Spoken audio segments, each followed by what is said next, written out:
Assalamualaikum warahmatullahi wabarakatuh. Ketemu lagi dengan saya Sri Wartini, calon guru penggerak angkatan 11 dari TK Peni, Kabupaten Rembang. Pada video kali ini akan memaparkan tentang koneksi antar materi modul 2.1 pembelajaran berdiferensiasi. Apa itu pembelajaran berdiferensiasi? Pembelajaran berdiferensiasi adalah usaha guru dalam menyesuaikan proses pembelajaran di kelas untuk memenuhi kebutuhan belajar individu murid. Seperti yang kita ketahui bahwa anak itu adalah individu yang unik, jadi karakteristik mereka berbeda-beda.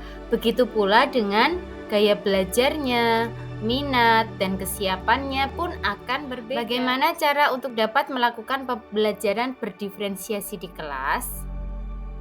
Agar dapat melakukan pembelajaran berdiferensiasi, guru harus memahami tujuan pembelajaran, mengetahui dan merespon kebutuhan murid, menciptakan lingkungan belajar yang mengundang murid untuk belajar, melakukan manajemen kelas yang efektif, dan melakukan penilaian yang berkelanjutan.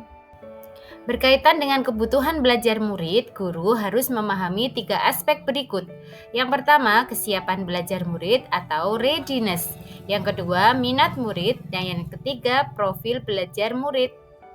Untuk kesiapan belajar murid, mengharuskan guru untuk mengetahui pengetahuan awal dan menentukan apa yang telah murid ketahui.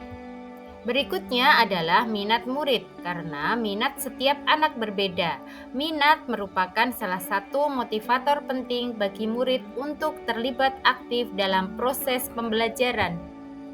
Profil belajar murid dipengaruhi oleh yang pertama yaitu lingkungan, budaya, gaya belajar, dan kecerdasan majemuk. Kebutuhan belajar murid dapat diidentifikasi berdasarkan cara-cara berikut.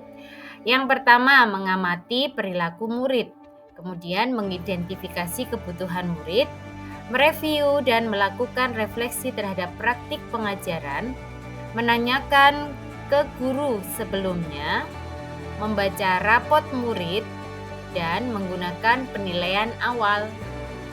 Strategi untuk mendiferensiasi pembelajaran bisa dengan diferensiasi konten, proses, ataupun produk. Diferensiasi konten berkaitan dengan apa yang kita ajarkan, seperti materi, konsep, atau keterampilan yang perlu dipelajari berdasarkan kurikulum. Bisa dilakukan dengan pengorganisasian atau format penyampaiannya, bukan menurunkan atau merubah kurikulum. Diferensiasi proses kegiatan yang memungkinkan murid berlatih dan memahami konten dengan cara membedakan proses yang harus dijalani oleh murid. Diferensiasi produk merupakan bukti yang menunjukkan apa yang telah murid pahami dengan cara membedakan produk sebagai hasil belajar murid, hasil latihan, penerapan, dan pengembangan apa yang telah dipelajari. Adakah keterkaitan antara modul pembelajaran berdiferensiasi dengan modul-modul sebelumnya? Tentu saja ada. Pada modul 1.1, untuk dapat melakukan pembelajaran berdiferensiasi, maka guru harus berusaha memenuhi kebutuhan belajar anak sesuai dengan kodrat alam dan kodrat zaman berdasarkan filosofi Ki Hajar Dewantoro.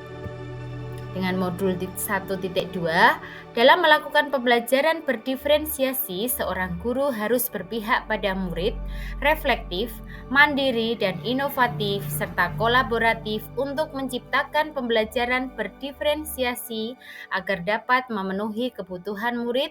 Dengan demikian, seorang guru dapat mewujudkan kepemimpinan murid dengan menuntun murid merdeka belajar. Hal ini sesuai dengan peran guru penggerak. Keterkaitan dengan modul 1.3 adalah pembelajaran berdiferensiasi dapat menjadi salah satu strategi untuk mewujudkan visi guru penggerak yang berpihak pada murid. Dengan modul 1.4, dalam pelaksanaan pembelajaran berdiferensiasi antara guru dan murid harus ada kesepakatan kelas terlebih dahulu agar proses pembelajaran dapat berjalan dengan baik sesuai dengan nilai budaya positif. Sekian yang bisa saya sampaikan, semoga menginspirasi. Wassalamualaikum warahmatullahi wabarakatuh.